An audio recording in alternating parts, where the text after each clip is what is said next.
good morning, good morning, and welcome to today's edition of Island Tea right here on Win Media SKN with your faves, Kevin and Azam, featuring Jade Gwen Johnson, aka CPL, who is not here. I don't know right now with Kevin. Kevin's supposed to be linking me today. The Duke and his many Duking duties must have really got him tied up this morning. But yeah, it is Wednesday, October 6th, and the time is now, let us check, 8:10. So here we are, another day in October. Yesterday I was talking about days and holidays that we have to look forward to. And I saw someone last night who said, he know it's not a holiday, but yeah, he does look forward to the day after Thanksgiving for all the deals online. I said, but you see, that mean you're privileged, because that mean you got money to spend. I don't even know if that's something a lot of people could look forward to this year. But it did really bring back the thought I had yesterday in relation to the fact that people seem to feel more comfortable spending the last dollar. Like you don't question it. Like it's like, okay, all the money done, might as well enjoy it. I want to believe there's an actual scientific term for it. Some behavioral scientists out there or some sociologists could let me know. Hit me up and let me know exactly what that is all about. Because it is a real thing. Sometimes, and you know where it goes most of the time? Food. It goes to food most of the time. You just walk out by watch you. Money done, got a nice meal, and then figure out all the other meals after that. And let's see how this thing goes. But a lot of people out there really are in very tough positions. It seemed as though yesterday was the day for that for me. I had several conversations with people who were telling me, about their, difficulties and where that would have stemmed from, whether it is loss of work or just a change in the situation that they had become accustomed to. And I guess, yeah, we talk about it all the time and we know it, but when you have several conversations and everybody just kind of on the same tip, again, it seemed like the team from a day yesterday, just talking to people about the situations and how they plan to navigate it. And I think that is the part that makes it difficult for a lot of people. Usually, somebody might have an idea or have something to look forward to and say, man, well, for now, this is what I'm thinking about, this is what I'm going to do. It might take a while to come through, but this is what I'm looking at. A lot of people seem to just not know what the next step is. It's almost like you're at the end of the cliff and you're asked to step forward and you don't know if the step is going to magically appear or not. And that got to be a scary feeling. That has to be a scary feeling. And yeah, it's mentioned now and again and people talk about it to some extent, but the stresses that come along with this present situation, this pandemic, the mental traumas, I think it's gonna shift people's perspective big time. People's anxiety gone up big time. People's fear response gone up big time. People losing relationships. People talking about losing jobs and things. Yeah, that's a big part of it. What's happening? People losing relationships. You understand? Whether it is with family, whether it is with significant other, even with their kids.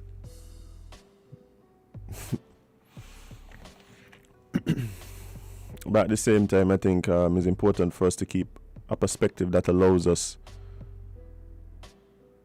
to feel like we are going to be able to manage the situation, right? Where there's some answers, constantly looking for answers to the issues that we're facing. You can't just be give up and by throw your hand up in the air. Even though you might have some moments like that, that can't be the state that you settle in. It can't be that. And I think in a lot of what I'm seeing in response to the pandemic, a lot of the rhetoric that I'm hearing, that's really what's happening. A lot of people are very much tired. We talk about COVID fatigue. People are very much tired of the way things are. But let me tell you something right now. It ain't like to say COVID out there thinking, Lord man, let me give him a chance. Let me say, let me give him a chance. But COVID ain't care. COVID don't care. COVID. Watch here. Let's talk about the things COVID don't care about. COVID don't care about what family you come from, whether you're from country or town, whether you got a job or not, what family, like, whether you got money in the bank account or not, your job, what kind of house you live in, what kind of car you drive. COVID don't care about none of these things. And so I think at some point we're going to have to really recognize that it's something that no one is really immune from. Yeah. Somebody said, morning, Willie. You know, COVID don't care about me or you or whoever. I'm COVID here. COVID doesn't care. And I think that is a bit of a wake-up call for some people who, for a lot of situations in life, may have felt some level of immunity based on whatever traits they may possess. Maybe I'm a good talker. Maybe I'm very personable. Maybe I have a lot of friends. Maybe I have a lot of money. I have a good job. I have a reputation. I COVID didn't really care about none of them things. And so I feel like we're gonna have to really look at ourselves and act accordingly. Act accordingly. And that in itself is the thing that people are debating. But as we continue, I just have to let you guys know that it's tea time. And I'm gonna give you the COVID situation report. This is number 550. Why I feel like I see 550 before. But anyway. And this is as at Monday, 4th October at 11:59. Guys, the confirmed cases over the last 24 hours would have been 36. That brings the total number of cases to 2,073. And now the race has heated up, and as we suspected, active cases has overtaken recovered cases. And the thing about it, until the race done, I don't think active cases got a plan to give up this lead. We're on the home stretch right now. Are we? Who knows? Who knows when the race will be? This might be like one of them 5,000 meters or marathon. And you see them, one of them marathons that they just do the course like 24 times up and around town. But the active cases are now at 1,045. Recovered cases at 1,012. I feel like that 1,012 been there a while, but I could be wrong. So the number of cases in St. Kitts so far would have been 1,705, and Nevis, the number of cases in Nevis since the start of the pandemic would have now been at 368. Unfortunately, as it relates to the loss of life, we're at 16, which is 16 too many. Those are 16 people with 16 families, 16 co-workers, loved ones,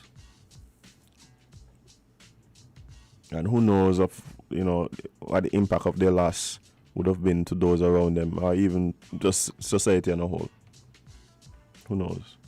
But again, condolences to all persons who have lost loved ones. And this isn't this, and we have to understand, there are people here who have family overseas. I mean, just the other day we had to shop and lady gets a call while we there just kind of hanging out, and she got some sad news about a family member. Right there, broke down right there in the shop. It's rough. It's rough out there. But guys, as I always say when we read this, please take decisions that are going to keep you as safe as possible, and really mitigate the seriousness of the illness if you are to get it. Because I feel like we're at a point where it almost feels like you're just kind of waiting for your turn, and that's a sad place to be. That's a sad place to be, because with the numbers with the numbers that we're seeing for a small country, and the thing for me is that you have to recognize these active cases probably doesn't reflect all the active cases. These are just the ones that have been tested. There are people who would be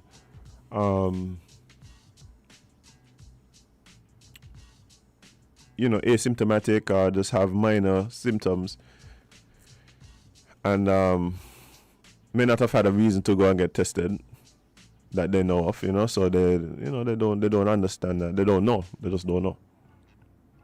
There's some people who know that still walking around to it, but that's a whole other story. But what I'm saying is that number probably does not reflect the true state of affairs. As well as that number, I don't think people recognize when you say you have 1,000 and what is it, 45. We ain't trying to inflate that number there. We ain't trying to inflate that number at all. But if you have 1,045 people who you say active cases, that's 1,045 people who are on quarantine at least. They would have had contacts who are also in isolation, probably waiting for results, or depending on different factors, maybe just have to stay home as well. Whether it is maybe it's a child who is at home and the parents kind of have to not be as productive, maybe you can't go to work, maybe the work that they're doing they can't really do from home. So that 1,045 don't really reflect the impact on society and the economy and all these things. There are a lot of people right now who aren't able to move around, like a lot of people. A lot of people. And so that must have some impact on what's happening in the economy, what's happening in society, what's happening in the community. And the numbers keep going up and up and up and up and up. I'm really waiting to see what it is that triggers the change in perception. I'm really waiting to see what, and I don't believe that herd immunity is going to be it. Like, I don't believe like if we get X amount of people vaccinated, all of a sudden the perception behind COVID is going to change. I don't believe that. So we have to wait and see. It's gonna be interesting. I mean, to see what happens when we get to some country in the world where 80% of people vaccinated, and then we see how that plays out. But COVID, very heavy topic, and I am over it. I'm over it for right now. So let me actually go in and talk about something that's on a lighter note, which was yesterday was actually Teachers' Day. And for the kids that are able to go back to face-to-face learning, I'm sure they were able to really express to their teachers gratitude and make the teachers feel appreciated, because the work that the teachers do is it's you can't really put value on it. It's invaluable. It's invaluable. Some see the school as a big daycare, but even that. Somewhere for your children to go while you go out and work. Wow. But we actually also got recognition for the teachers from the Minister of Education, and he recognized the contribution of the nation's teachers. And I'm reading this from WinMediaSKN.com. And it says, Minister of Education Jonelle Powell is joining the global community in recognition of teachers on the occasion of World Teachers Day, which is being celebrated under the theme Teachers at Heart of Education Recovery. In a statement by the Education Minister, he highlighted the resilience displayed by the nation's teachers in ensuring that our youth's access to education is not adversely affected. The minister said, in spite of the many challenges, teachers are coming out of their comfort zone to teach children online. More teachers are accepting the call for resilience and creativity to be able to deliver relevant and quality education even as we grapple with the ongoing impact of the coronavirus. In an instance, the coronavirus threatened and continues to threaten the delivery of face-to-face instruction in schools. As a result, face-to-face instruction now put at risk the lives of teachers, their students, and all who work within learning institutions. Today, the country celebrates our teachers for the multifaceted role that they have taken on in the fight against the pandemic. The nation celebrates teachers for their innovativeness and creativity in ensuring that students' needs are addressed. St. Kitts and Nevis celebrates its teachers for their commitment and dedication in reporting to daily work. The Federation celebrates you, our teachers, for the many personal sacrifices and selflessness in giving your time, expertise, and personal resources for the cause of education in this our beloved country, the minister said.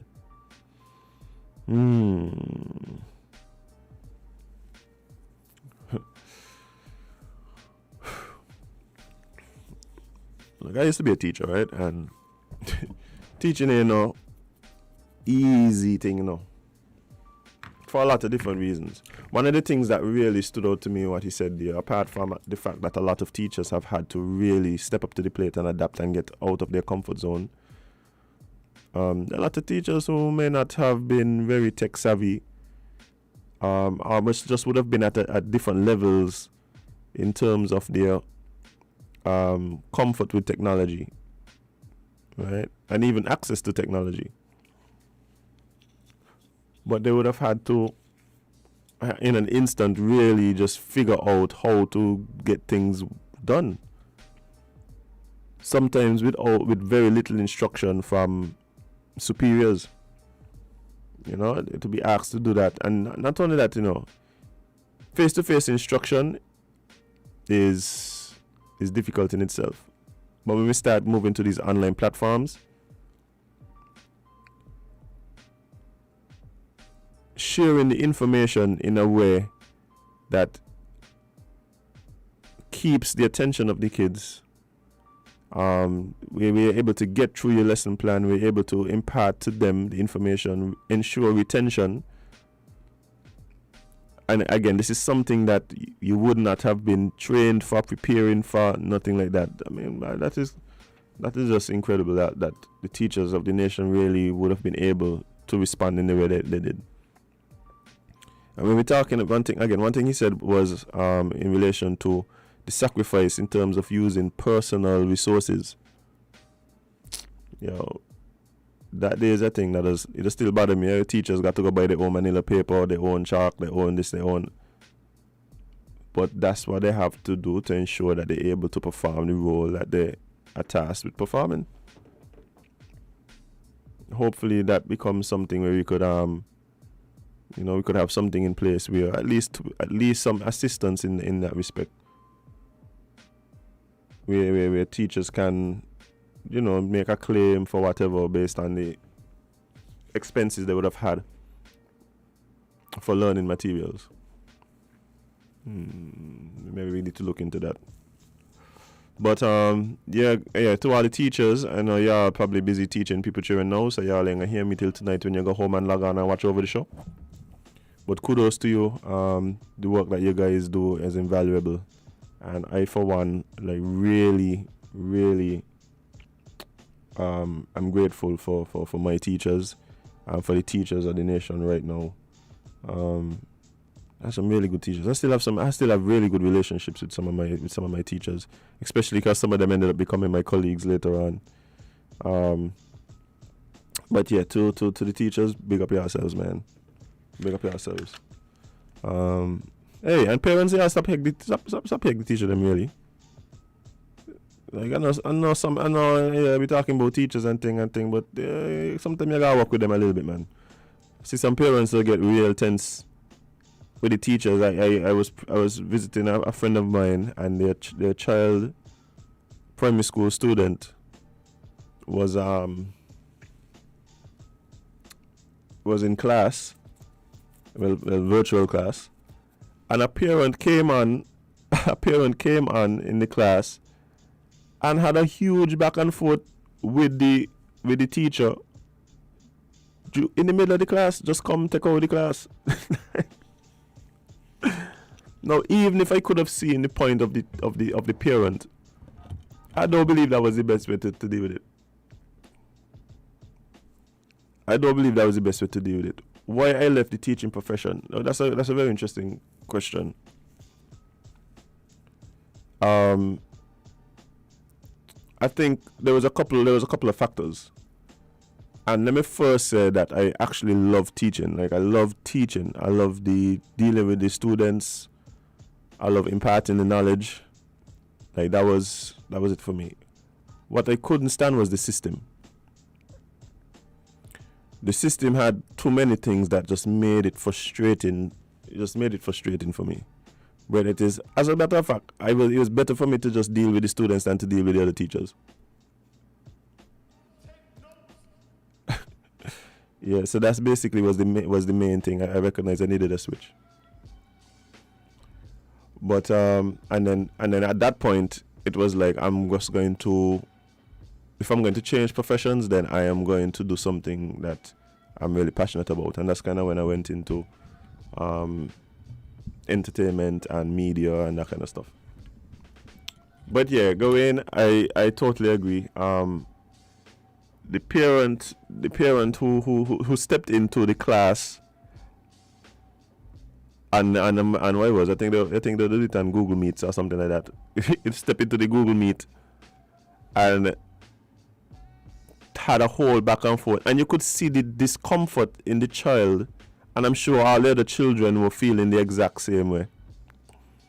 You could see the discomfort in the child, because the child actually like turned off the camera and mute and was like, Mommy, such and such mother arguing with the teacher, whatever, and that's when we realized what was going on, and it was bad. It was not a good look. So parents, please deal with the teachers with some grace and some respect. Just for some respect. Like, I mean, Lord, man, that's the least they deserve. That's the least they deserve. So, yeah, so I'm asking the parents to really just, take care, be mindful, and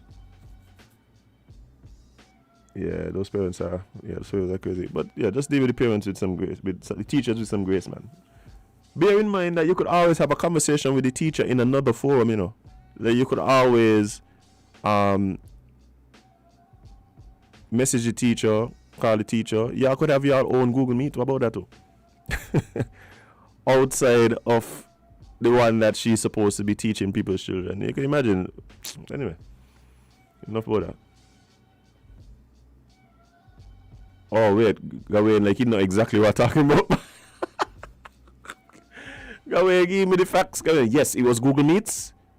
She had on a wig. She was like, Gawain, moving like you know exactly what I'm talking about. Giving all the facts and the people in live. Please don't call her name. And the truth is that I've been hearing of several of these incidents.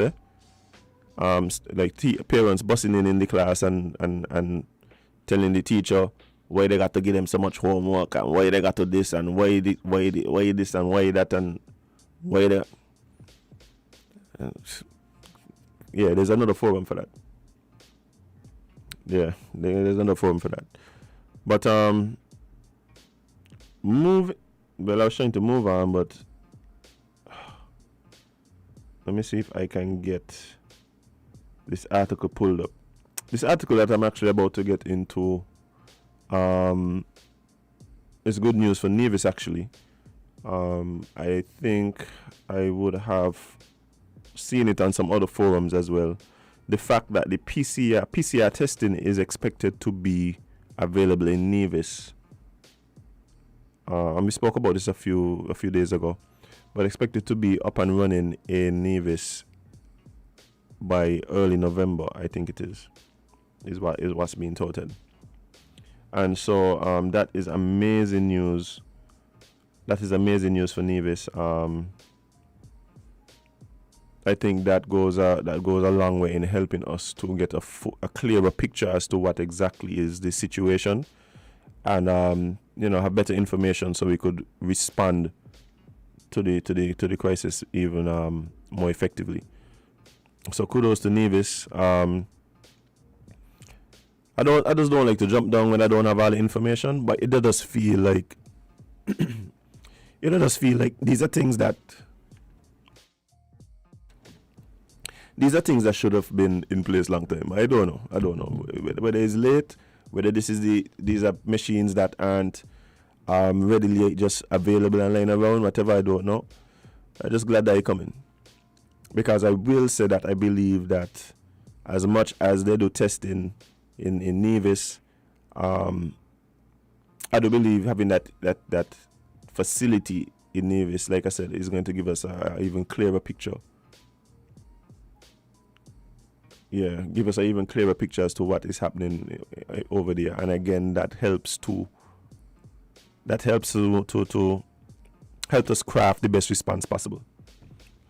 But we have somebody who is looking to join the conversation, so let's see what they have on their mind. Good morning, caller. You're live on Island T. What's up? Good morning. This is Talk Puppy. Talk Puppy. What's up, man? First of all, I want to apologize. The last time I rang you guys, I said something that I thought could have been a little bit off, and I just want to apologize. I respect that. I respect that. Good. Because I love this show. And remember, I told you guys that this show is relevant. This show is going to pave the way to give young people a chance to openly express themselves. What we need in St. Kitts and Nevis is truth and righteousness. In everything you're doing in life, if you do it honestly and truthfully, you will have less problems. Or even if problem comes along, you will be able to take them on because you're true. Are you reading me? Got you. Nice. So, the COVID situation in St. Kitts and Nevis, I don't want us to lay down our hands because we don't know the outcome. It appeared to me like COVID could last another year or two. Mm-hmm. We got to remember, we are living in critical times, hard to deal with, and the Bible states that we are now living in pangs of distress, uneasiness, nervousness. People don't have any money. But I call in to tell the people of this country, whatever money you have, spend it wisely. Because you cannot depend on the government all the time. There are too many people in this country opening their hands looking to the government all the time, and they must realize that the government have to use money for the hospital, money to pay doctors and nurses, police officers, and the drain cleaner, the street cleaner. The government still have to do infrastructure other places around the island and so, and we don't know the future. So we can't drain the treasury. What the people in St. Kitts and Nevis should do is try to work hard, earning a decent dollar, but saving some. I want to say thanks for you guys. I don't know if I know all of you, but one thing I do know, this program is an extremely good program, and it is a program of relevance. Have a good day. All right, man. Appreciate it. Hey, and congratulations to you too. I heard that Talk Puppy will be talking even more as we move forward. So congratulations to you. Back to talking. But yeah, I mean, I think people need to recognize that at the end of the day, you got to look out for you. Nobody can look out for you like how you look out for yourself. And I hear a lot of people with this nostalgia, about times past when we could have do this and when we could have do that and all these things. At this point, you need to recognize the present situation and plan for the future.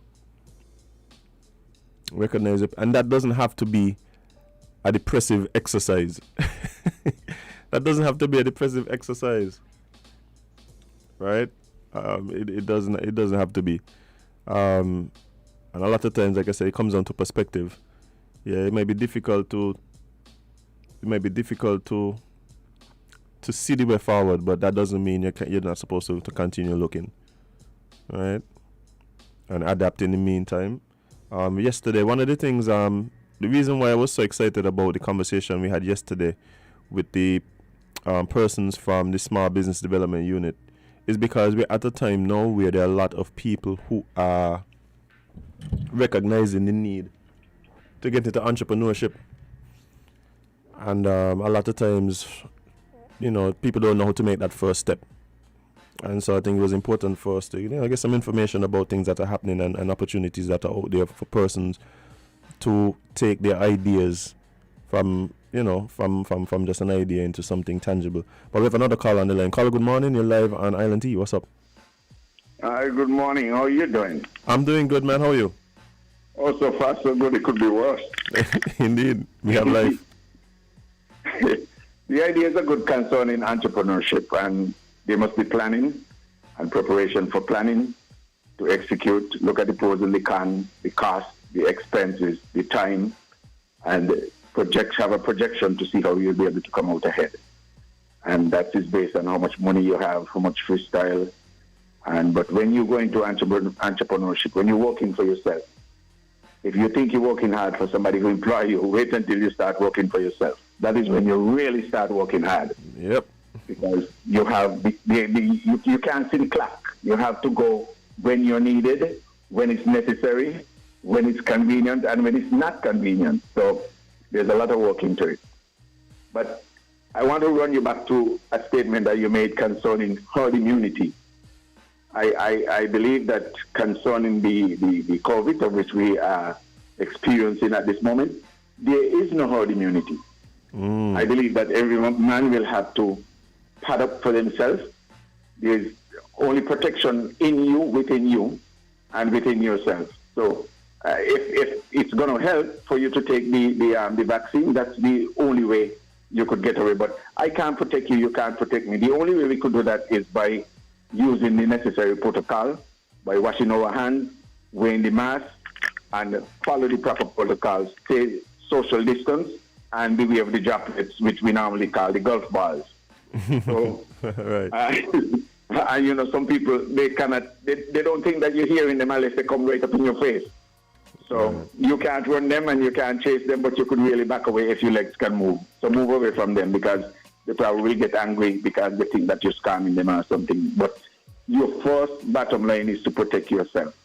So I feel like that there is no herd immunity, and I think that the authorities should have come forward and said to the people, there is no herd immunity, and the main thing to do is to protect yourself. And somebody came up the other day with, what they call it, steam, inhale the steam to neutralize the virus, let your nostril run, and so on. And to me, that sounds like it's a good one, because I do exercise heavy too.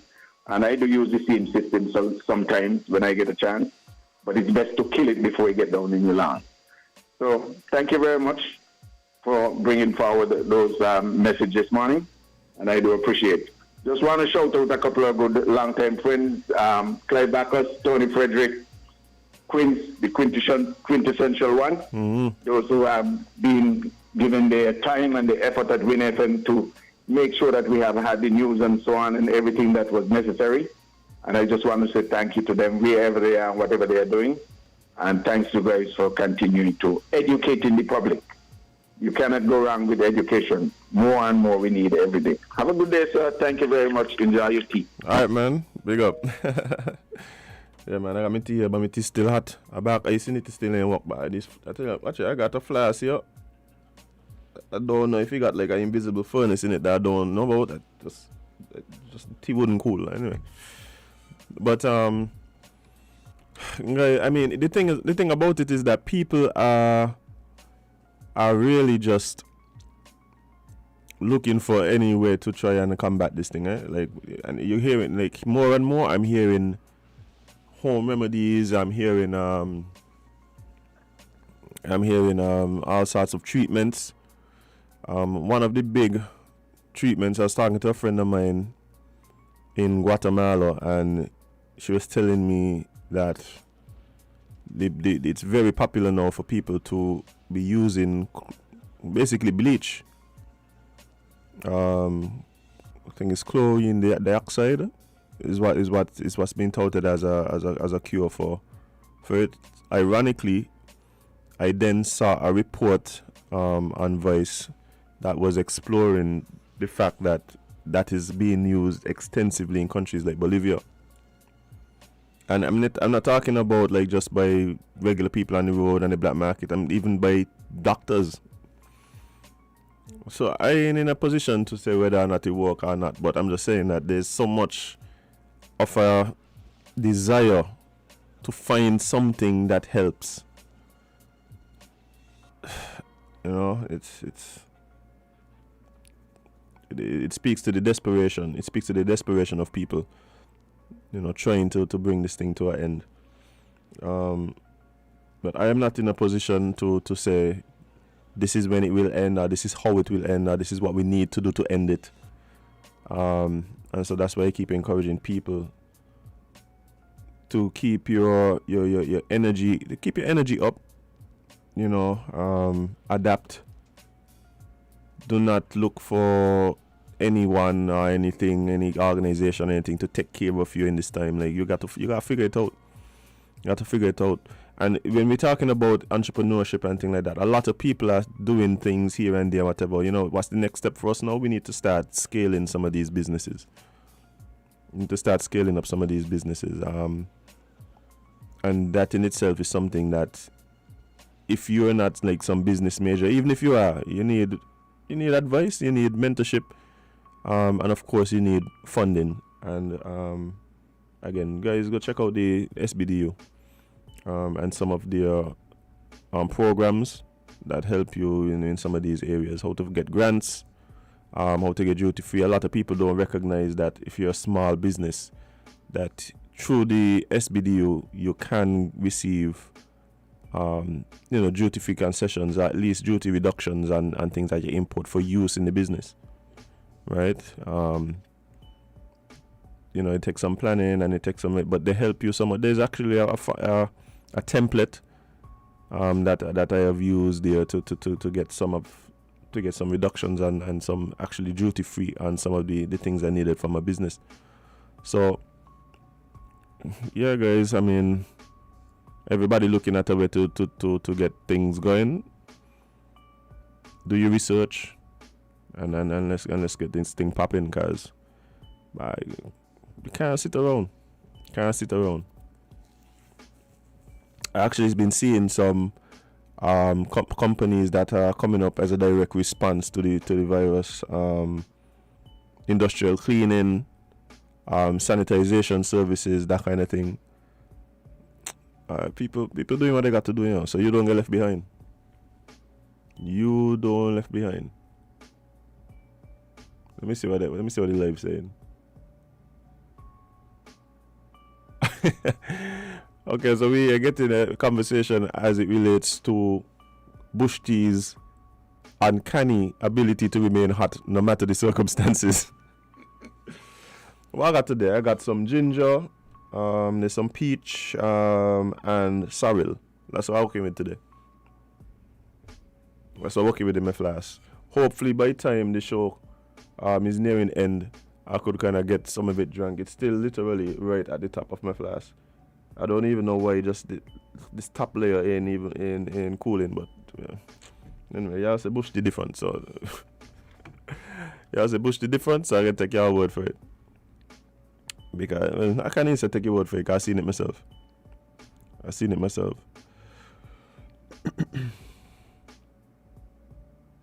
Now, one of the things that's been a constant conversation starter for the last few weeks has been the space for the food truck vendors up at North Independence Square Street. That whole episode and the thing that seemed to drive that to be an initiative that was undertaken.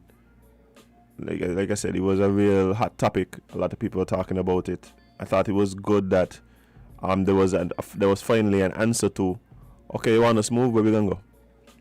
I was glad that there was an answer to that. I don't know if it's a matter that they've been running into some challenges or what it is, but it seems as though it's still not fully operational. Even though I did see some food trucks in there, I don't know if it's fully operational yet.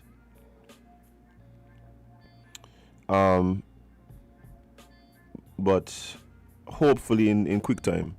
Hopefully in quick time, because I know a lot of people are looking forward to see what that kind of looks like. And for me personally, like I said, I know that when you have businesses like that in a similar space, it tends to do well. It tends to be well. It tends to be something good for all the businesses in the long run. You know, just being in the same company. That's why when you go to the US and places like that, you see these pockets of restaurants. Like you have Wendy's, McDonald's, Burger King, all in the same area. You go over here, you see KFC, Pizza Hut, Domino's, all in the same one little area, within walking distance of each other. Like all that is by design. All that is by design, and it really helps to drive business. Again, once this thing is up and running, I really hope to see all the people who was out there bawling and making noise and going on and cussing the government and cussing the people them said they should have never be there in the first place. They take it up the sidewalk and all kind of. Please to go out and support. Please to go out and support the people at the what they gonna call up there? Anybody have an idea what they're gonna call up there?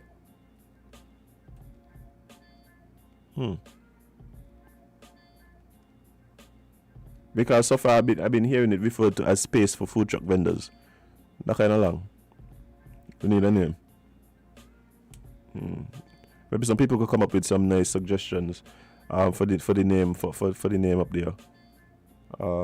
Truck Haven. Food Truck Haven. Bye. But yeah, guys, when that is up and running, I hope to see each and every one of you up there supporting. Even if it's just go and buy a local drink, a passion and ginger or something. And Independence Square Food Center. Okay, that's kind of jiggy. Food trucks by the square. Okay, see? Actually, Island Tea just coming up with solutions to all these problems that you never even know you had. Oh, food by the square. Okay. On the square. Yeah. Yeah, I hope. Anyway, meaning not to say nothing. The powers that be listening. Think me now y'all be in your office with your headphones in, your little Apple earpods. Big up yourself. Truckville. Okay. Truckville sound kind of jiggy too. But yeah, keep them coming so I can read them out for the minister who listening. Oh man. But guys, it's actually almost 9 o'clock. Imagine that. Imagine it's almost 9 o'clock.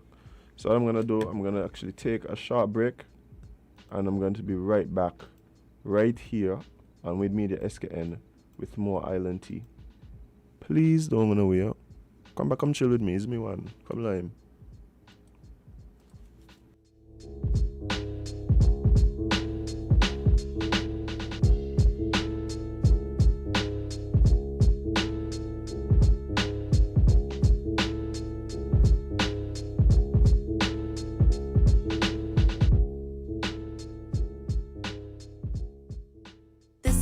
of the coronavirus are similar to those of the common flu or cold, which are consistent coughing and sneezing, fever that does not go away, and difficulty breathing.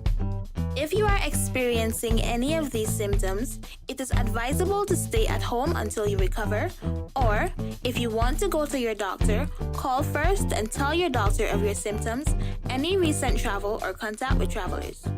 And lastly, please avoid spitting in public. Recent cases have shown that people most likely to be at risk if they contract the virus are persons over age 60 and persons that have an underlying medical condition such as hypertension, diabetes, kidney disease, or a respiratory condition. It is advisable to avoid large crowds or other places where you might have to come in contact with people who are showing signs of the coronavirus. This is a message from the Ministry of Health and the National Emergency Management Agency, NEMA.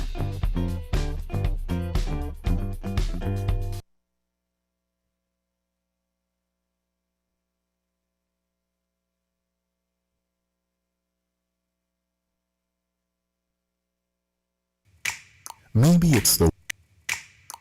it's the way the brilliant gold liquid reflects our sunshine, or how the bright blue of its label mirrors the clear Caribbean skies overhead.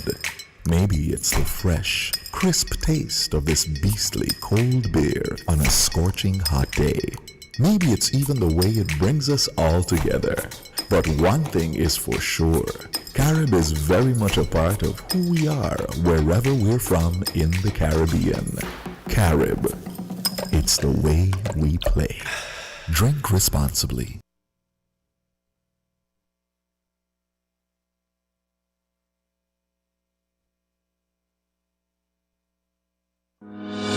Hero. September is the month of heroes in St. Kitts and Nevis. And for the months of September to October, Hosford's Automotive wants you to be a hero too. Yes! Drive like a hero at the massive Hosford's Automotive Be a Hero sales event. Go to Hosford's Automotive today and drive away like a hero with up to $35,000 discount on select models. Your choice of either free gas for 3 months or up to $1,000 in free groceries. Pay just 10% VAT. Yeah, just 10% VAT. Free servicing for 1 year. Free bill of sale. Free registration, licensing, and tinting. Zero down payment. That's right. Absolutely zero down payment. And much, much more. Drive away like a hero from Hosford's Be a Hero sales event. The biggest, most heroic sales event ever in the Federation. Terms and conditions apply. See store for details.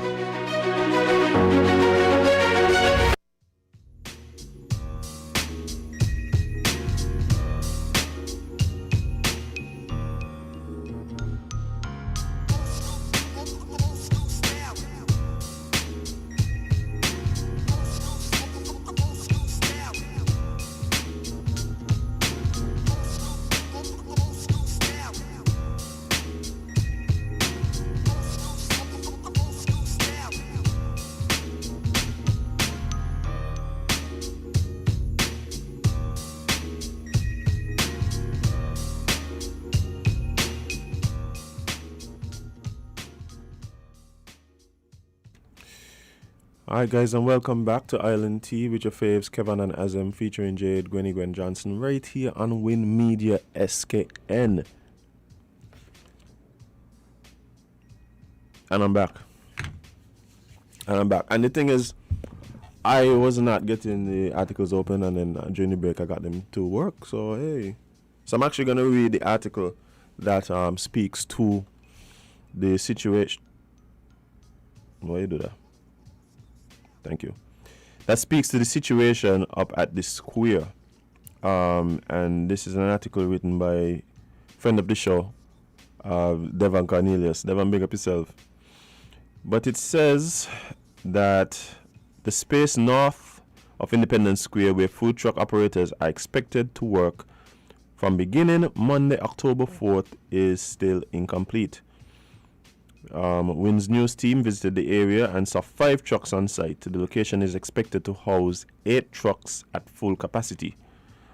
A source who asked to remain anonymous purported that the food truck operators were not made aware of the official start date of Monday, October 4th, as stated by Mr. Ron Dublin Collins, Permanent Secretary in the Ministry of Agriculture, when he spoke at the Prime Minister's press conference on Tuesday, September 8th.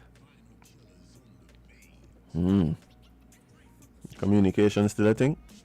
Communication still a problem? That's what I hear. We noticed that the grease trap system for the individual food trucks were not yet set up, and the gravel laid in the area was not leveled and safe for patrons to walk freely. The source, who is a part of the operations at the new space, expressed concerns over the size of the venue, noting that it is too small and COVID-19 prevention measures such as physical distancing would be difficult. The plot thickens. The plot thickens. The food truck operators, who once operated around the Independence Square in Bastille, were informed in early July of this year that their operations must cease until a new location is identified for them to work from. Well, fix it. Fix it. It's time to fix it. I really hope that this gets up and running sooner rather than later. And I also believe that we are going to have to perhaps duplicate this model around Bastille going forward. I think we may have to look into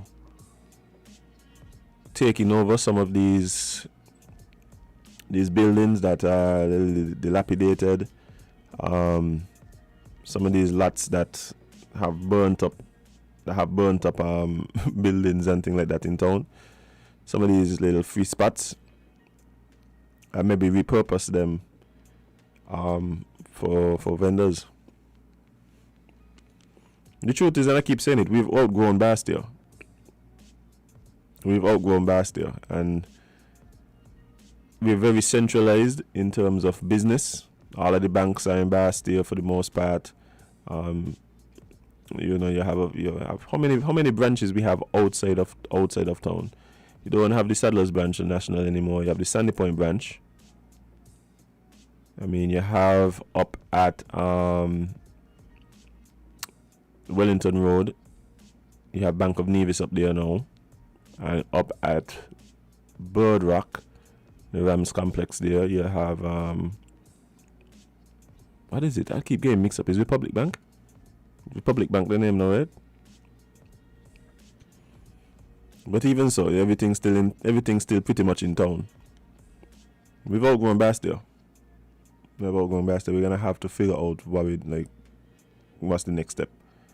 We're building a new town, we're decentralizing, because I believe that we can really decentralize some of these services and things and move them a bit around. Or what we need to do is move certain types of things out.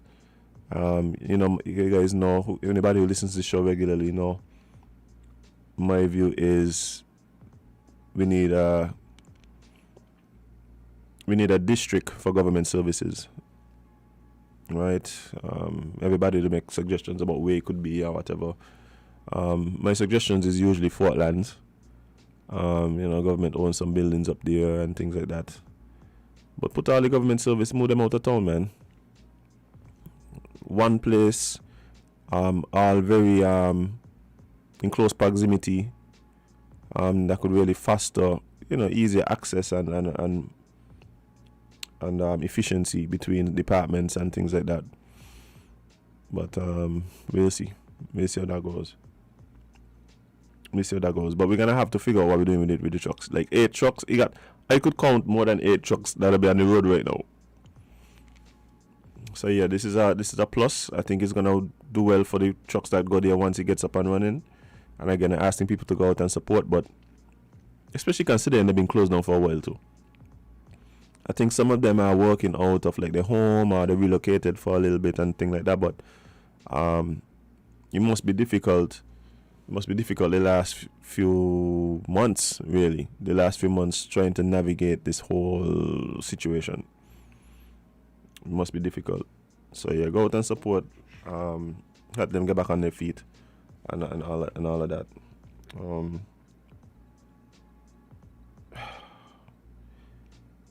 But moving on, let's do some regional news, regional stuff that's going on.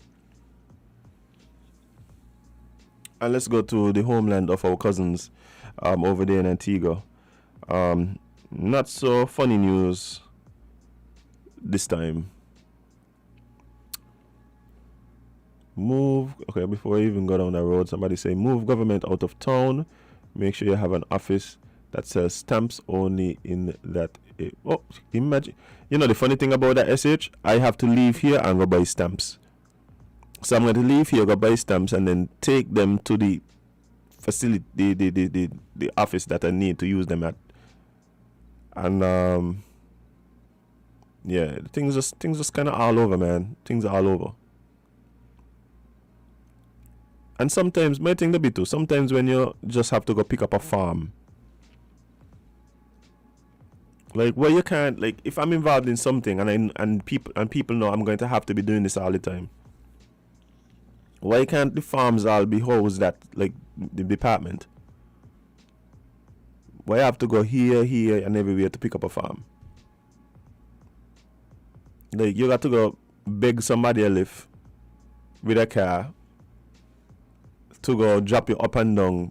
Just take the afternoon just picking up farms. Then when you're done that, you got to go home, spend the night, fill out the farms them, beg somebody another job to come back in to go drop off the farms to all the relevant thing, wait for them to finish and then pick them up to carry them back, whatever. Anyway, that's like beating a dead horse. I feel like people been complaining about that since before ban. So we're gonna see what happens. But I was saying in Antigua, some not so good news coming out of Antigua, because they actually recorded their 10th homicide for 2021. A 21-year-old woman is in police custody, assisting with investigations into the country's 10th murder since the start of the year.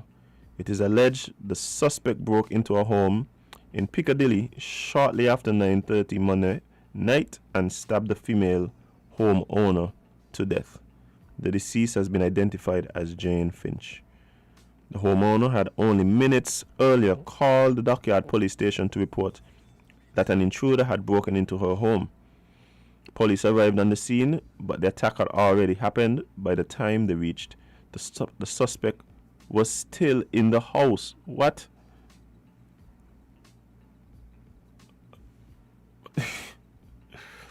It is believed a knife and another sharp object were used to inflict the fatal wounds. Oh boy. Oh boy.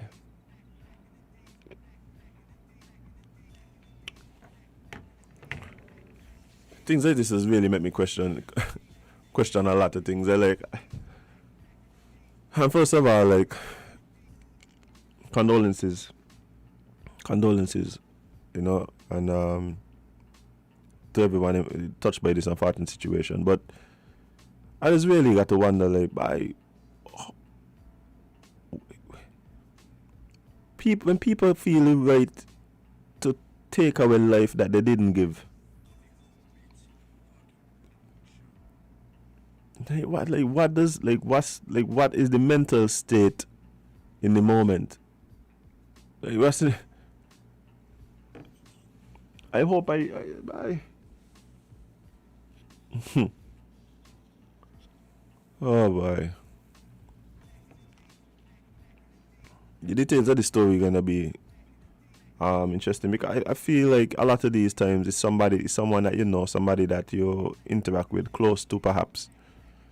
And these things make the situation just even that more difficult to try and navigate for those who are left to mourn.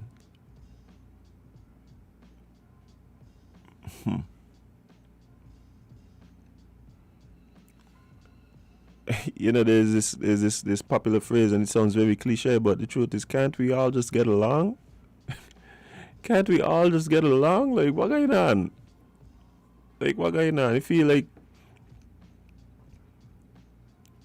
and I don't know if you all feeling this too, but it feel almost like you know, back when I was younger, it almost felt, and maybe because I was younger, you know, maybe because I was younger and my immediate circle would have been young as well, and, you know, but it just started to feel like there were people unexpectedly transitioning.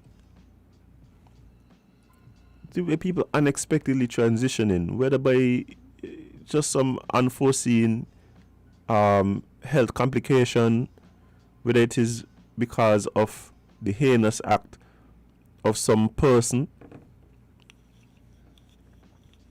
It just feel like people checking out. It feel like people just bye. Like, I had enough of this. Bye.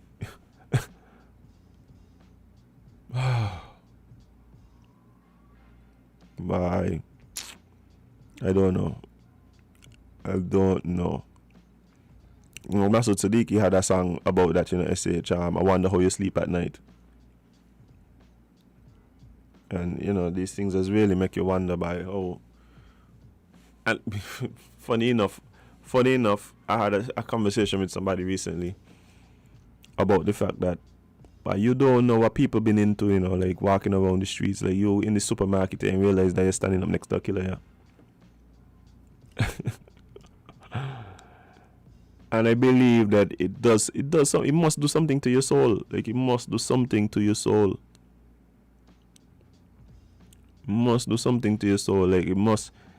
And you know, one of the viewers is saying they don't have no conscience, but the truth is, I believe if you take life, part of you dies with that person, eh? And that's no matter the reason. That's no matter the reason. Yeah, that's no matter the reason. Whether it is you're in war, whether it is you're in these pseudo wars that are fought over turf and money and other and black market items, for instance. If it's out of these rage that has to do with passion and love and all these things, like part of you can't be the same after that. Can't be the same. But I think we really need to, as a society, figure out ways to really lessen these kinds of tragedies, man. Figure out these types of tragedies. I think what happens a lot of time is that we divorce ourselves and distance ourselves from the situation. And when you do that, then you have no responsibility. We have no responsibility. And when I say we, I mean talking about society. So it's like, that person was sick, that person has a problem, that person, recognizing that by maybe we just in a system that based on the things that may happen to people, these are the results. But we have somebody on the line. Good morning, caller. You're live on LNT. What's up? Hey, good morning. I hear my phone making more noise. I have to talk to Lime, you know. Morning. Lime, good morning, Mr. Lime. It's Lime. I've gone back to Lime because they're not flowing. Please get this phone, my landline, my phone making noise. Anyway, good morning to all the listeners at home and abroad and all the viewers. Happy Teachers Week and Month. And happy month to the Happy Elderly Month. Yes. You can't forget all the grandmother them, eh? Yeah, it's the month of the elderly, yeah. Yeah, man, and the grandfathers. You know, don't forget them. Impossible. Because one of these days you're going to turn grandmother, you know, if you live long enough. Well, I don't think I will tell grandmother, but yeah, somebody will. You're going to turn grandfather, man. Indeed. Look, you have a grandmother. I never say woman, look up since your 20s for 40 years. Indeed. I'm telling you. But let me tell you something. It is like I am forbidden to refer to her as my grandmother. Eh? No, I'm telling you. I'm forbidden. So you talk about your father. Yeah. Everything gone in. Yeah. As a matter of fact, if I refer to her as my grandmother and she hears me, she always asks me, "I look like I got grandchildren?" Good morning, baby. That's my long time friend. Anyway, now the Bible says, you know, men's heart shall fail them for fear of what is to come upon the earth. Some people, I mean, serious, you know. Some people don't even have the corona. No, they forget it. You know, and you know, the mind could take you into some dark places. Yep. Imagination, that's why the Bible says you got to throw down some of the imagination. Some people they don't see themselves with corona, you know. They see themselves with corona. They see themselves in the corona or the corona ward. You got some people killing on the ventilator. You got some people killing off themselves daily. Yeah? I'm telling you, they see themselves on the ventilator and they don't even have a cold or cough. That is the generation that we live in. We live in a lot of fear. You know, some people actually fear that things would not get better. Things must. Or somebody said no. We talk about the Black Plague, right? In, what, how we go, 1918? 1918, yeah. That killed over 15 million people. How many persons who were going to the Black Plague thought that things would get better?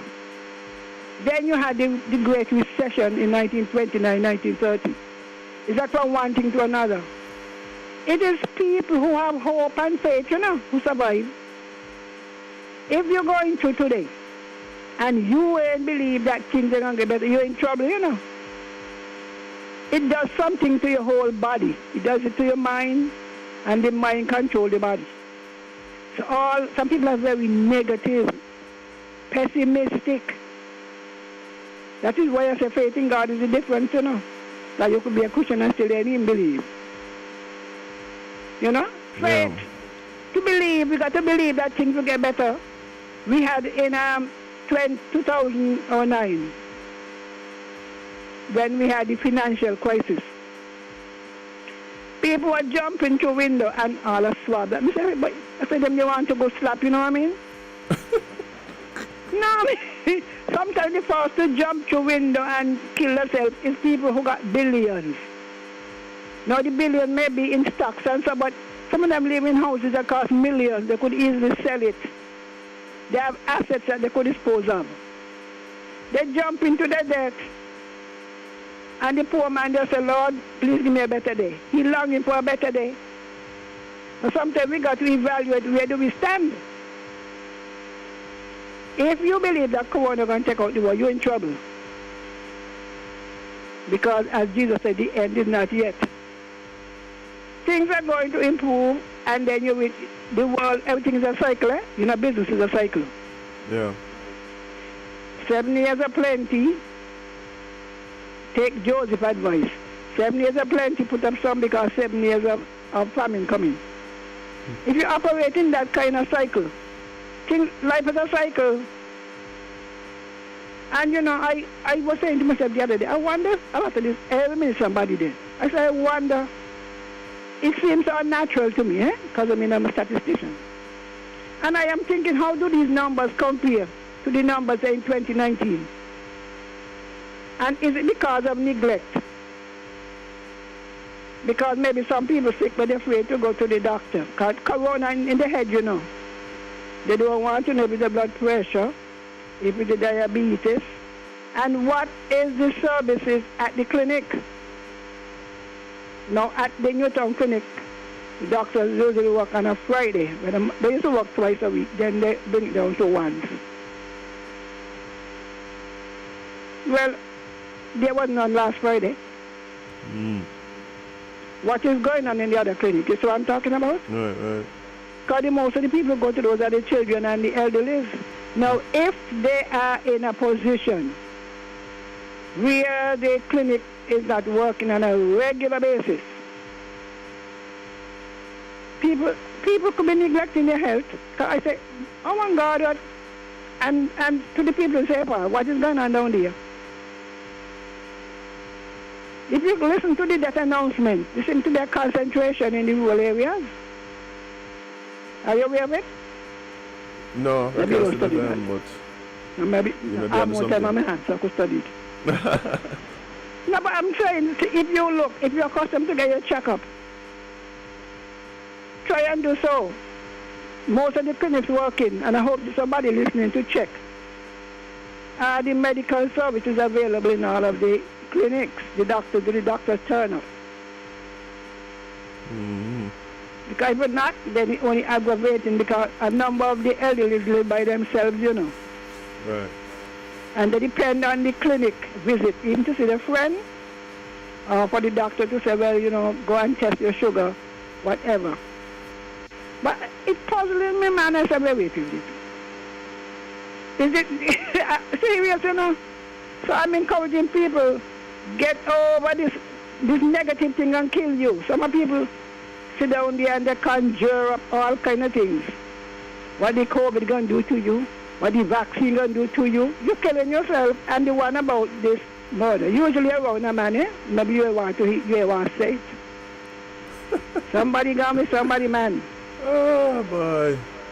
And I don't understand, a woman don't understand that when you kill the woman, you still ain't gonna get the man. You still ain't gonna get the man.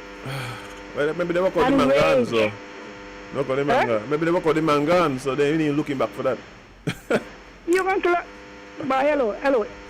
I just tell my people, you know, if you and somebody cannot get along, stay away from them. If you live with them and the house is yours, put them out. If the house is theirs, come out. Come out. I will never tell myself I had one. You see, one behind the mulberry bush too, right? I say, honey, run round. What you running round? I playing, eh? So run round. and for all the men out there, I used to tell mine. I say, let me tell you something in case you don't know. The statistics show, I hope all your married men listening, the statistics and your single men who live with women, all who like to run around behind the partner back, they're going before them. But if you know that fact, what you going to kill anybody for? What you going to kill him? And what you going to kill her for? Wow. More man there. God made one woman, you know, for one man. After that, they produce plenty. But sometimes we feel we own, you know, we own. You invest, well, watch how you invest as him. Now you must know where you put in your money. You were talking about banking, right? Oh, yeah. Love is like a bank, you know.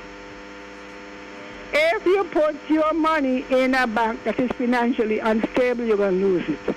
Yeah, you got to look at it as like an investment. It's an investment, it is. It's sometimes a whole lifetime investment. You got to decide to lose some, win some, transfer your money from this bank to that bank. You get the message? Yep. All right then. Okay then.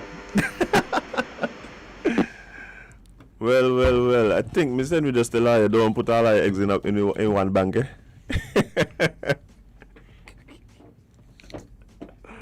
Well. But there are a few things she said that I found interesting. You know, one of them really has to do with just your outlook and the way you think about things and being negative. I think I tell the story already, but it always stuck with me. When I was in college, I got to the class. You know, you got all your general subjects. You know, your math and your computers and your media studies and the things that nobody really went there for, right?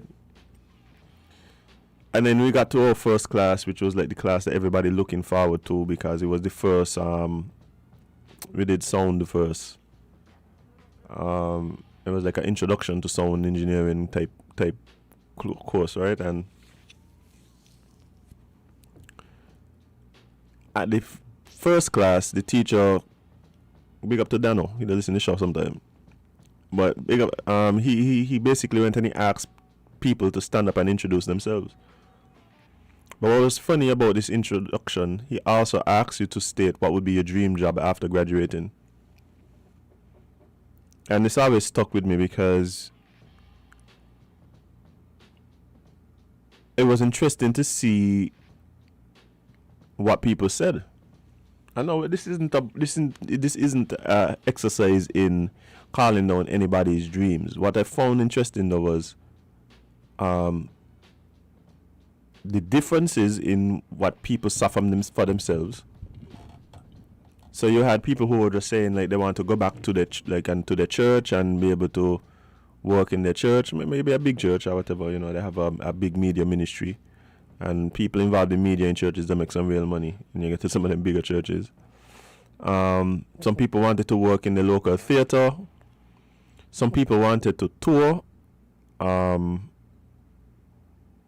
They didn't care who they were touring with. They didn't care what their position was. They just said, you know, I want to jump on tour when I finish. Hopefully it's a band that I like or something like that. Some people literally they wanted to just go back to their city, work in their theater. Some people wanted to go back and take over their parents' media companies and stuff like that.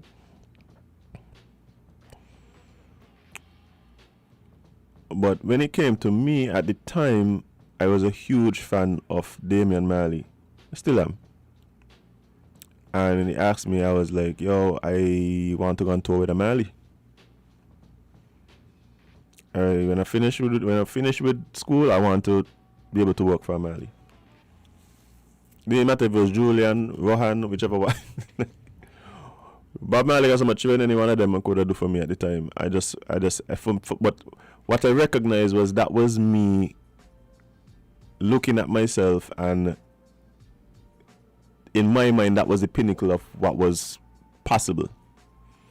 Now, as I look back in life, I always ask myself, why didn't I say Michael Jackson, or Prince, or Rihanna, or Miley Cyrus, you know?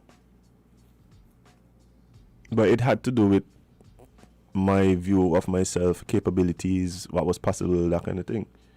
And we don't recognize that we have these mental limits on ourselves.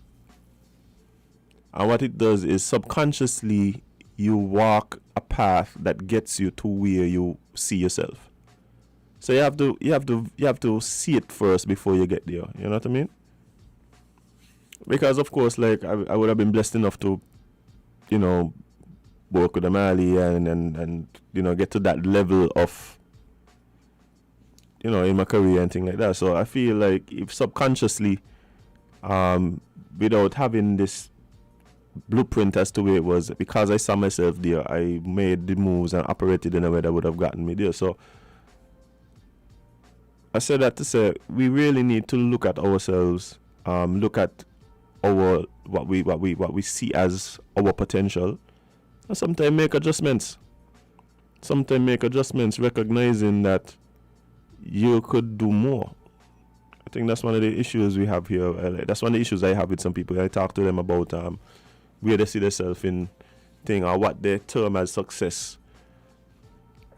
Yeah, and I looking at them and I have bigger expectations for them than they have of themselves. And I mean, yeah, people gonna have different ideas about successes and what they think, and then they're free to do so. But sometimes it's just a matter that, hey, you just can't see more for yourself. It's not that you don't really want to or you don't have the ability to achieve. Sometimes maybe you don't have an example from where you're from. Maybe you don't see how it would be possible, so you don't even want to dream that big. Sometimes you're just afraid of your potential, because if you are to achieve the things that you know you could achieve, it comes with a certain level of responsibility, and you just ain't want to deal with that level of responsibility.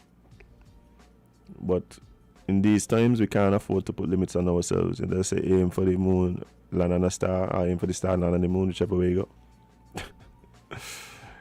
Yeah, that's a huge part of what I'm seeing from a lot of people. I know we had guests on the show who doing different things or whatever, and like you could see the potential in them, and they ain't really too pressed. They come up with all kind of ideas as to why they shouldn't do this and they shouldn't do that. With some of them might be legit and all of that is not that, but what I'm saying is, why limit yourself? Why limit yourself, you know? Hopefully we see some of these people who jumping out and doing amazing things, great things, continue to scale their businesses, continue to grow, recognizing that St. Kitts isn't your only market. Because of technology, the world is your market. Because of all the access and advertising opportunities you have. You could people working from home. You can't work from. I've had friends who, because of the pandemic, especially when we were at a point where we didn't have community spread and all of these things, they came home and just work from here. Doing their jobs back in the US, they log in every day and work. Right, so you don't limit yourself. There's so much out there for us, and the first thing is being able to see it for yourself. You know, you start a little business. Nothing wrong with seeing yourself growing it into a global brand. Nothing wrong with that. Nothing wrong with that at all. You know, nothing wrong with that. But don't let fear stifle you. Don't let fear stifle you. Hopefully I take some of my own advice, eh? 'Cause right now I need to build something that I could pass on. Hopefully I take my own advice and y'all could hear about me. Yeah, I want y'all hear about me. Hear good things. Not all the bad things y'all done to hear. Tanja, big up yourself. Yeah, listening. But guys, we're gonna move on, and we're talking about I was talking about entertainment and stuff like that. And before I move on and get into this next topic, we have somebody wanting to join the conversation. So okay. Good morning, caller, live on LNT. What's up? Yeah, good morning. I ain't called in to all for a long time. Yeah, brother, what's saying? What time it is now? You almost ready to go? I got a few minutes. What's up? Okay, I'm going to make it quick. You said a lot of things there a while ago. I ain't going to talk about all, but one thing I'm going to tell you. When you go abroad to study, the world out there, especially the US and Britain and them, is a different world from where we left to go there, you know. So, your expectations are going to be mixed and so forth. Some of them people search for you and get you, and so forth. But depending on your kind of background you come from at home, it's help to build or build your confidence, you know. Yeah, man. A lot of factors. Somebody who privileged. Well, I can tell you could talk a lot of things because you got a good background. The background you come from, you know, the kind of thing, because, I mean, I know your mother and father, but I can tell you nothing. But I mean, apart from that, though, I guess, the kind of man I think I know your father to be. He was a man, and I got a lot of conversation with you. I don't know if you got sisters or whatever, but I know he's the kind of person. And when sometimes you come from a background where maybe privileged as you. For sure. But the parents, they got a good outlook for the children, and they would keep them in constant conversation. I'm talking about interaction because that is what children need, you know. Yeah. Yeah, my father, I come from a very poor background. Me ain't nothing. But my father used to tell me, try to get some education and it take you right around the world. And it's later down in life I realized what he was saying. So I pass on that to my children. You understand? So if a lot of us used to do that, a lot of us children, no matter what background they come from, they would handle the situation much better. But let me say for now, maybe tomorrow I might call in and contribute. I might continue something and that. It's permitted. All right, man. No problem. Anyway, I appreciate it. Yeah, you have a good day. Yeah, man. But yeah, man, like I said, a lot of times, even outside of just the home environment, sometimes it's hard to see for yourself what you've never seen anybody else do, you know. Like, okay. And not only that, like, I always talk about the need for examples of success. When we're looking at building people, sometimes we need to build one. I'll give you an example. Like, prior to 2008, you know, people in the States might be, say, you're tucking in your son at night, and, you know, in the US, and a little black boy, you know, your little black dad, black mom, and I tell him, man, you could be anything you want to be, you know, son. And son gonna say, even the president of the United States? And mommy gonna say, daddy gonna say, yes, you could be anything you want to be, even the president of the United States. But even if moms or pops had believed that, or even if the child had believed that, that statement hit different after November 2008. Yeah. You know why? Because we have an example of it. Like, it shows that is possible, real. You know what I mean? So a lot of times, sometimes people, you know, have ideas and things, but because the example isn't there, you know, you put these limits on yourself. Are you, but is it really, really real?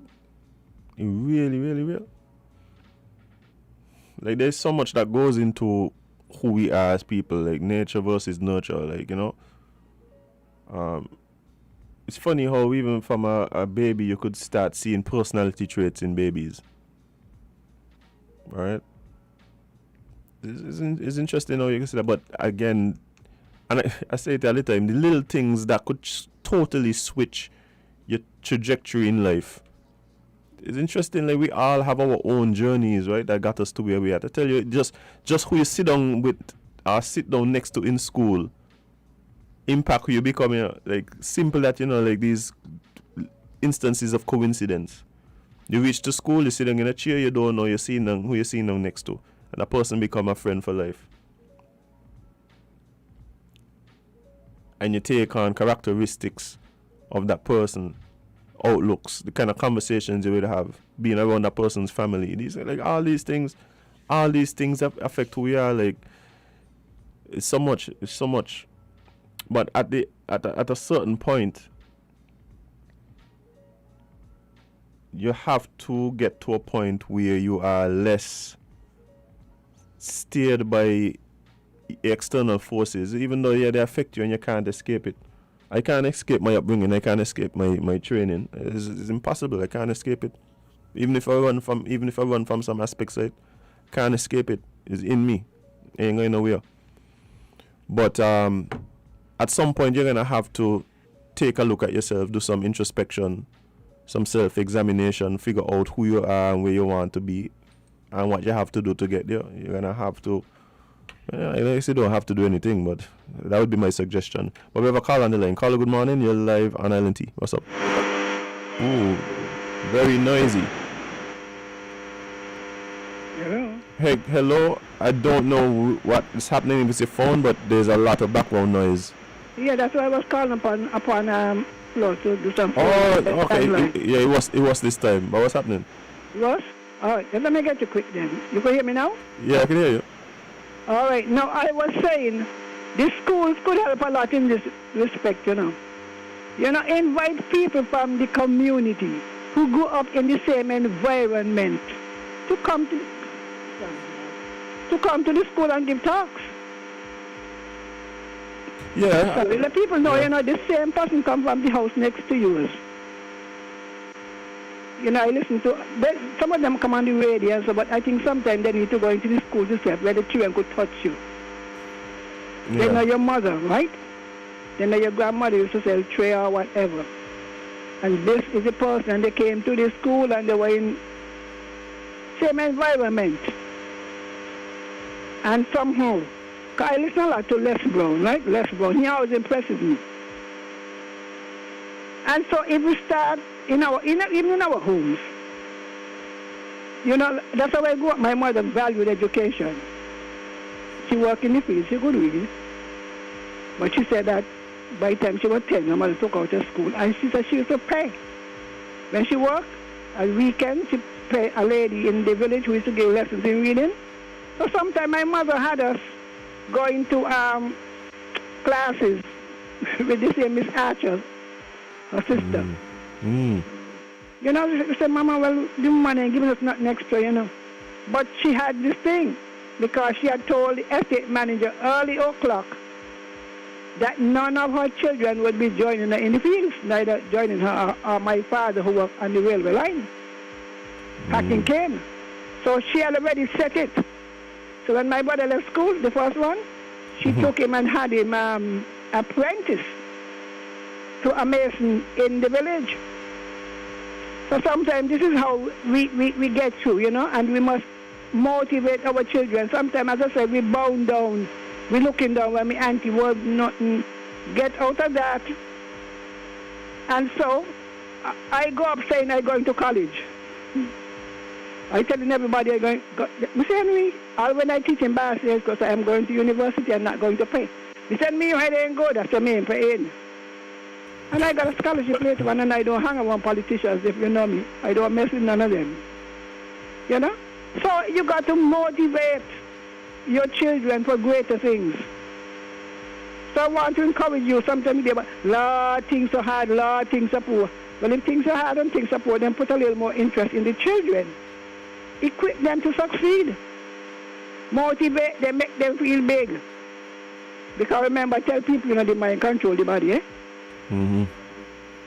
So, I hope I am inspiring somebody, because I want us to all come through.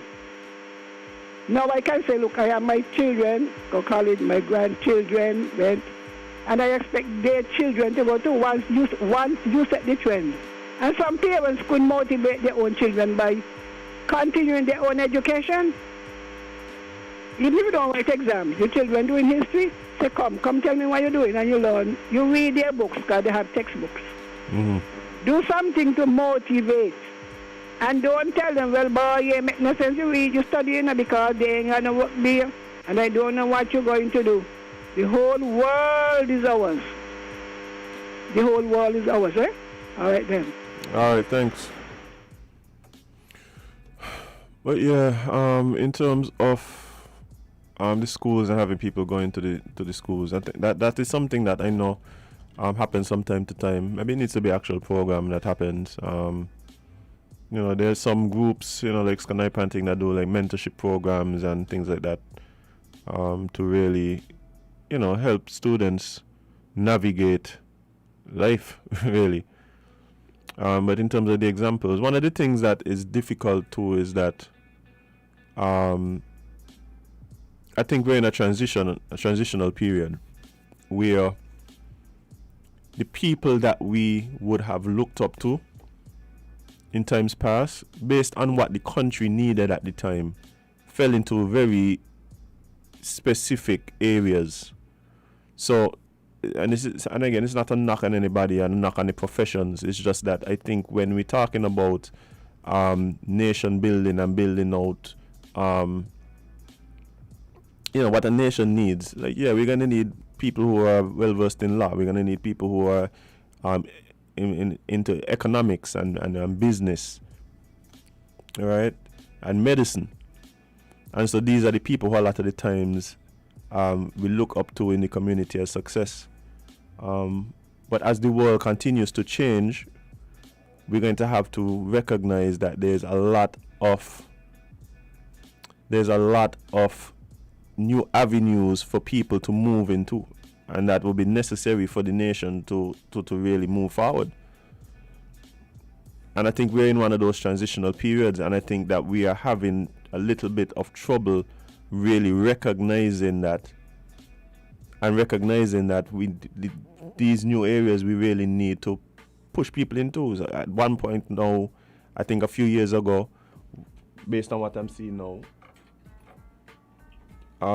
tradesmen were tradesmen are who are really coming out of the communities. You have guys who grew up down the road, grandmother, grandfather, mother, father, ain't really had much, but they learned to trade, and they were able to build a business out of that trade, whether it is mechanics, whether it is masons, carpenters, electricians, plumbers. They were able to build out those into things. So as we got, you know, the doctors and the lawyers and whatever, we needed to build infrastructure. And so the next state of people really seeing success and thing came out, you know, with people moving into these things, the trades, very important. At one point might have been frowned upon.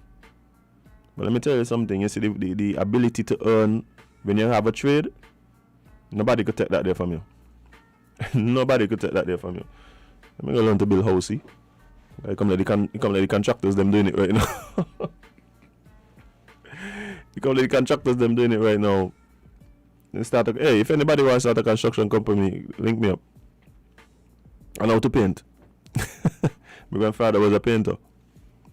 But yeah, and I think we're in a transition period now where we're gonna have to really build as a nation and support persons who have talent and passion in the areas that we recognize the world is moving into. I think we actually missed the last bubble. I think the last bubble would have been IT. I think the last bubble might have been IT, and it's not that it's done, and IT can always be important. That's why I'm so interested in all these young people who are involved in robotics and engineering and looking to see what they're going to produce in the next year or two. These people into app development. Like, these are the things that are going to produce the pillars in our society to help move us forward as a nation. But next is media. Next is media with all these with the fact that everything is digital now, the fact that everything has to be packaged in a way to compete because there's so much just competing for your attention. Media is where it's at. You hear people getting these $8 million deals, $10 million deals to produce 2-3 movies for Netflix. Like, that ain't nothing that we can do, yeah. Y'all see what's going on right now? We spoke a few weeks ago. I spoke about the fact I was watching this show on Netflix, Squid Game, right? At the time, it was just, I generally look at like Korean shows, and there's a lot of European shows that I look at as well. And at the time, I just thought it was cool, not realizing that within 2-3 days after me, like just clicking on this thing, it's become a global phenomenon. Now, if you look at that particular show, the guy wrote the script for that. I think it was back in 2008 or 2009. Got turned down so many times. The show is now set to be the most watched show on Netflix. And the actors in it, right? Their whole life changed overnight. There's one particular actress who has now become she has the most followers of any Korean actress ever on Instagram. Overnight. Like, what that does now, Amazon,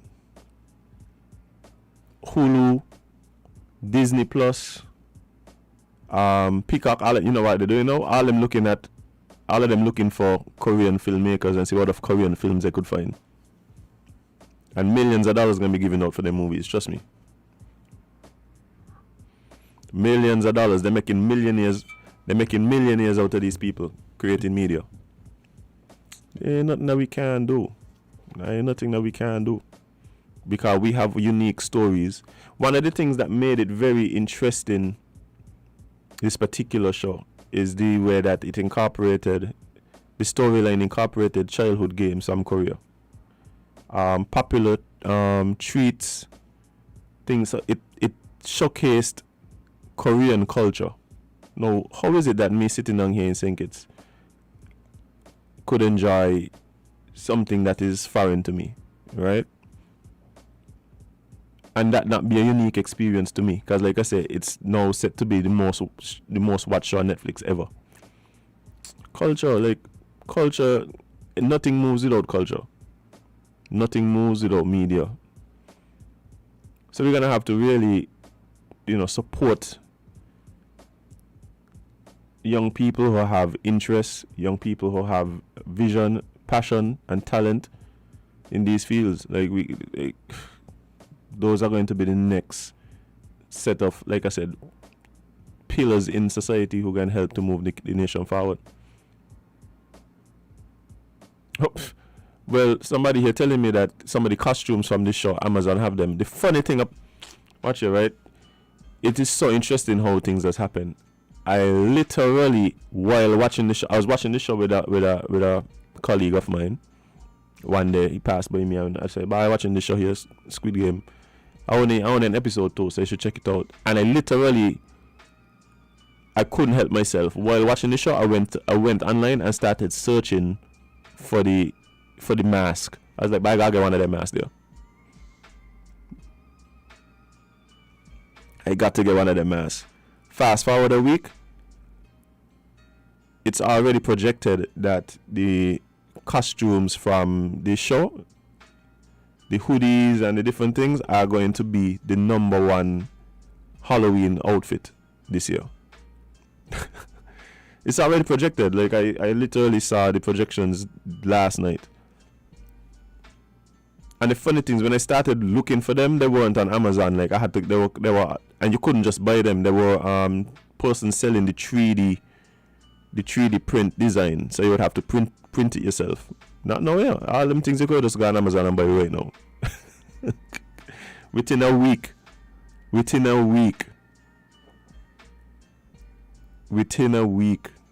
understand? The merchandise sales probably gonna be more than they got for the movie.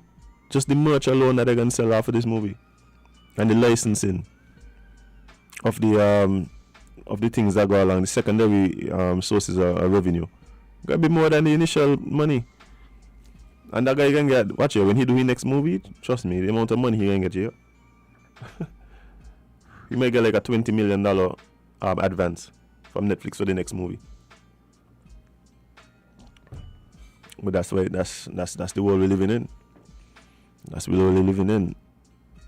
And we're gonna have to really get to that point here too. Like I come here almost every morning and bang my mouth. Like, people get millions to do what I hear sitting down doing right now. As funny as it sounds, like people get millions to do this. But how do we turn how do we get to that point here? Because it's not that we're not creating value as well. Like, we create value. There are persons now starting podcasts. There's podcast stations right here in St. Kitts. People developing their own podcast networks right here in St. Kitts. How do we turn their initiative, their talents, the things that they're doing into money? How do we monetize it? I think that's one of the things that is very difficult here. Coming up with a model where we could monetize a lot of this thing. People see the value of it. It's not that people don't see the value anymore. I think that ship has sailed. We recognize the value in what people are creating. But how do we get people the proper compensation for the things that they're doing, so that they could continue to build not only themselves, but the people that work with them, the communities, pass it on to their kids? That's a whole other thing there, because I feel like that's been a big misstep, especially black people right here in St. Kitts. You watch your mother and your father struggle hard, and you kind of struggling. You want to follow in their footsteps. So you let what they build fall to the ground. That ain't happening in the Indian and the Chinese communities here. My grandmother used to live Malone Avenue, Irish Town. And when I small, I see all kind of shops across Fort Thomas Road. All them shop closed down now. Where them people chewing on?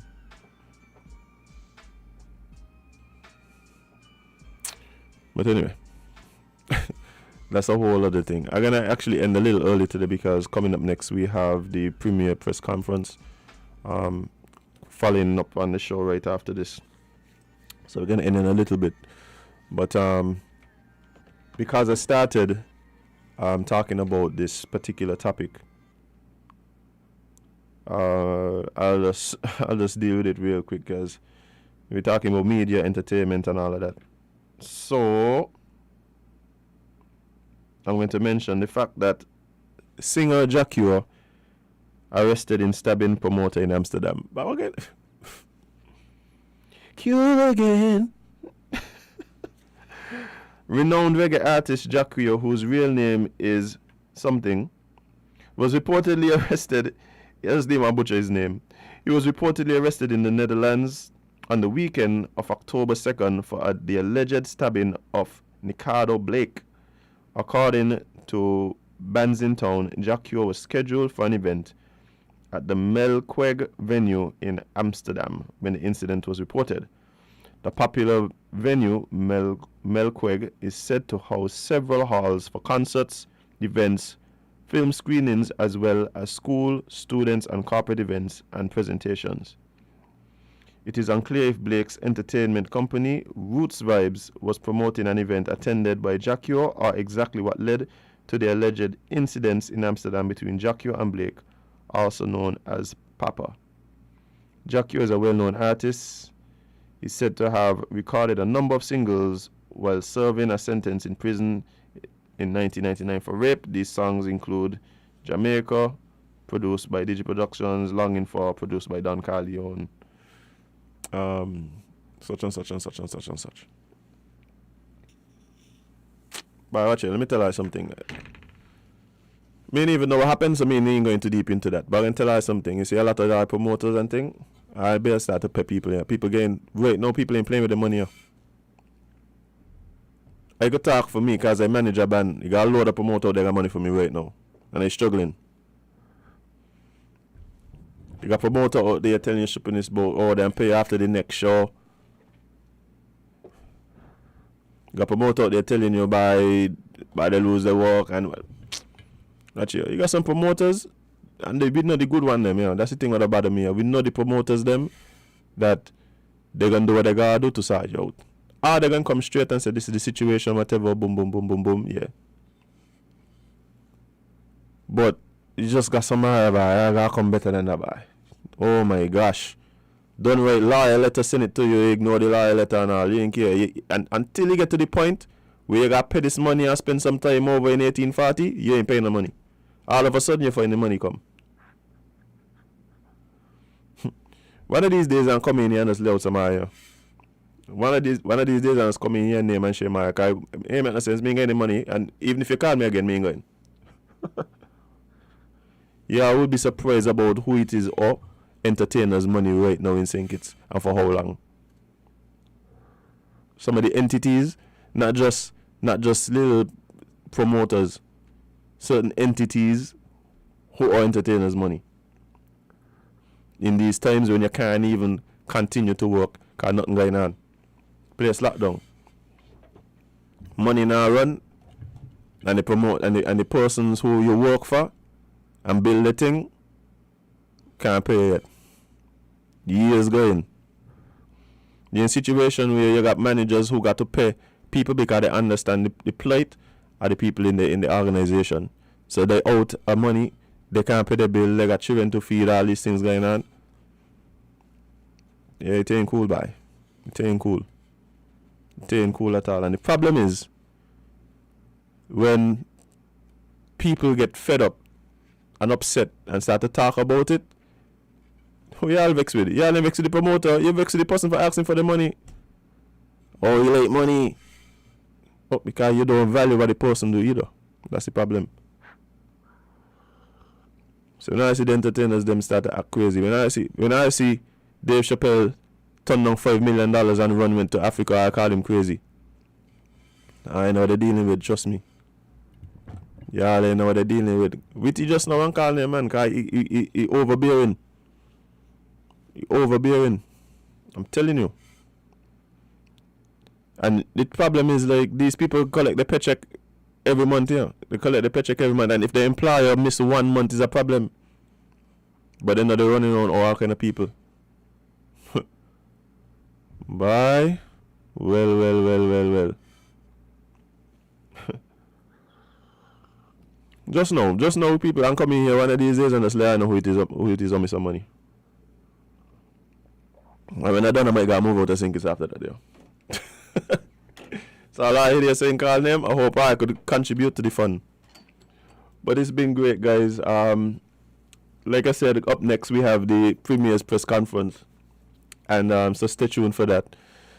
But yeah, I had fun. Thanks to all the people who logged on Facebook, all the people who logged on YouTube, all the people who listen to me on the radio, listen to the Island Tea, get your bush tea in the morning, big up yourself. The Nevis people, them, I large. I keep hearing more and more people in Nevis listening to the show. Really appreciate you guys. Really appreciate you guys. We need to start doing some interviews with some Nevis people. So send me suggestions. Send me suggestions for our brothers and sisters over there in Nevis so we could talk to. I like talking to people. That's one of my favorite things to do, actually, having conversations.